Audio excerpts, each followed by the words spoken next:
بسم اللہ الرحمن الرحیم۔ مرد کی پسلی سے عورت کو بنا کے اللہ تعالیٰ نے مرد کو اپنی اس حکمت کا اشارہ دیا کہ میں نے اس عورت کی تخلیق فرشتوں کی لائی مٹی سے نہیں کی، میں نے اسے تمہارے جسم کے حصے سے اس لیے نکالا کہ عورت کا تقدس اور پردہ قائم رہے، فرشتوں کو بھی خبر نہ ہونے پائے کہ زمین کی لائی ہوئی کس مٹی سے عورت کی تخلیق ہوئی۔ یعنی عورت کے تقدس کی حد تو دیکھیے کہ فرشتوں سے بھی اس کی بناوٹ کا پردہ لازمی قرار دیا گیا، اور پہلی عورت اس مرد کی پسلی سے نکلی جس کی وہ منکوحہ کہلائی۔ اب بات آتی ہے پسلی کی۔ عورت پسلی سے ہی کیوں نکلی؟ کیا ٹیڑھا پن وہیں سے ملا؟ نہیں، یہاں بھی حکمت سے خالی بات نہیں ہے۔ انسانی جسم میں دل اور بہت سے نازک حصے پسلی کے پیچھے چھپے ہوئے ہیں، یعنی پسلی ایک ڈھال ہے۔ ان نازک حصے کے لیے تو اللہ پاک نے عورت کو پسلی سے نکال کے یہ نہیں بتایا کہ عورت میں ٹیڑھا پن ہے، بلکہ اس عورت کو پسلی کی تخلیق کر کے یہ بات سمجھا دی کہ عورت وقت پڑنے پہ ڈھال بھی بن سکتی ہے۔ حضور پاک صلی اللہ علیہ وآلہ وسلم صحابہ کی محفل میں جلوہ فرما تھے کہ ایک شخص حاضر ہوا اور عرض کرنے لگا، یا رسول اللہ صلی اللہ علیہ وآلہ وسلم، کوئی ایسا مومن بھی ہے جو جہنم میں رہے گا؟ حضور اکرم صلی اللہ علیہ وآلہ وسلم فرمانے لگے، ہاں، ایک شخص ایسا ہوگا جو جہنم کی گہرائی میں 1000 سال رہے گا اور مسلسل اونچی آواز میں پکارتا رہے گا، یا حنان یا منان۔ ایک دن اس قدر اونچی آواز سے ہی یا حنان یا منان کہے گا کہ حضرت جبرائیل علیہ السلام جہنم کے قریب سے گزرتے ہوئے اسے سن لیں گے۔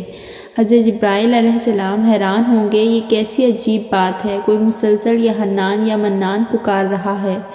حضرت جبرائیل علیہ السلام عرش کے سامنے حاضر ہوں گے اور سر سجدے میں رکھ کے خدا کی تسبیح بیان کریں گے۔ اللہ فرمائے گا، اے جبرائیل سر اٹھاؤ۔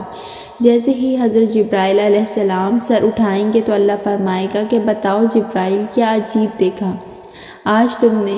حضرت جبرائیل علیہ السلام عرض کریں گے، اے ہمارے رب، میں نے جہنم سے آتی ہوئی ایک آواز سنی ہے جو کہ گہرے گھڑے سے لگ رہی تھی، کوئی پکار رہا تھا، یا حنان یا منان۔ اللہ فرمائے گا، اے جبرائیل، جہنم کے 2 رکع مالک کے پاس جاؤ اور اسے کہو جو بندہ یہ حنان یا منان کی صدا لگا رہا ہے اسے جہنم سے نکال کے تمہارے حوالے کر دیں، پھر اسے میرے پاس لے آؤ۔ حضرت جبرائیل جہنم کے دروازے پر تشریف لے جائیں گے، دروازے پر دستک دیں گے، مالک باہر آئیں گے۔ حضرت جبرائیل انہیں اللہ پاک کا حکم سنائیں گے، حکم سن کر مالک جہنم کے اندر جائیں گے۔ حضرت محمد صلی اللہ علیہ وآلہ وسلم نے فرمایا، جیسے ماں اپنے بچے کو پہچانتی ہے، مالک ایسے جہنم کو پہچانتے ہیں۔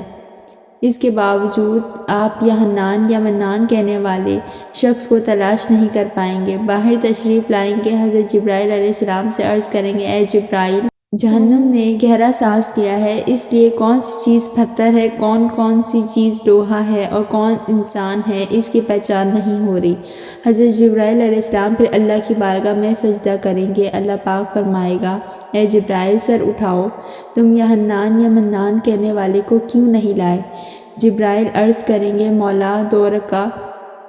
جہنم مالک نے بھی معذرت کر لی ہے، کہتے ہیں جہنم نے گہری سانس لی ہے، اس وجہ سے پتھر، لوہے اور انسان کے درمیان کوئی فرق نہیں بچا ہے، تو یہ سب جل کر کوئلہ بن چکے ہیں، کسی چیز کی پہچان نہیں ہو پا رہی۔ اللہ فرمائے گا، جبرائیل مالک سے کہو میرا بندہ جہنم کے فلاں گھڑے میں فلاں کونے میں اس حالت میں پڑا ہوا ہے۔ حضرت جبرائیل علیہ السلام جہنم کے دروازے پر جائیں گے اور حضرت مالک کو یا حنان یا منان پکارنے والے کا پتہ بتائیں گے۔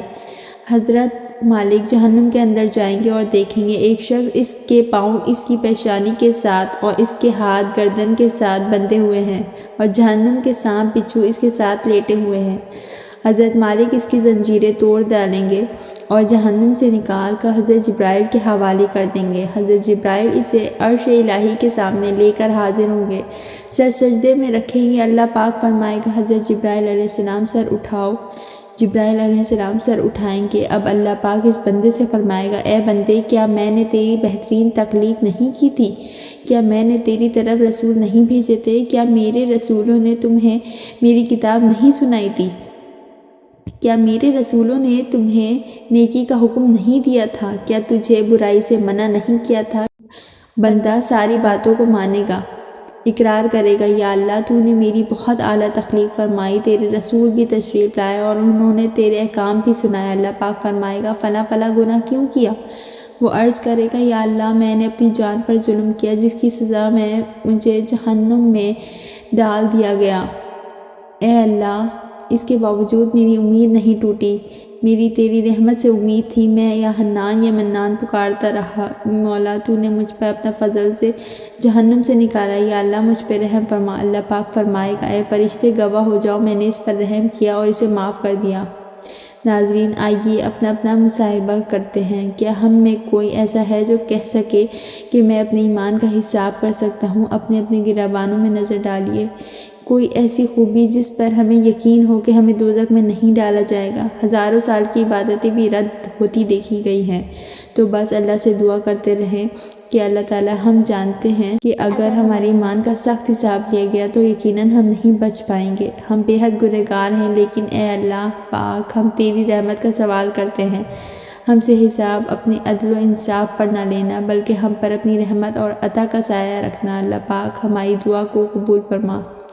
قیامت کے دن جب لوگوں کے ایمان کا حساب و کتاب ہو رہا ہوگا، پھر کچھ لوگ ایسے ہوں گے جن سے اللہ تعالیٰ بغیر حساب کے جہنم میں بھیج دیں گے۔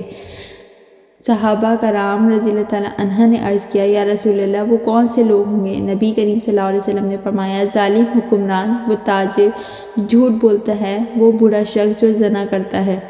نبی کریم صلی اللہ علیہ وسلم نے فرمایا، جس شخص میں یہ 3 عادات پائی گئیں وہ جاہل ہے۔ سننے سے پہلے ہی جواب دینا شروع کر دینا، بات کو سمجھنے سے پہلے ہی جھگڑا شروع کر دینا، علم نہ رکھنے کے باوجود فیصلے شروع کر دیتا ہے۔ اللہ پاک ہم سب کو نیک عمل کرنے کی توفیق عطا فرمائے، آمین۔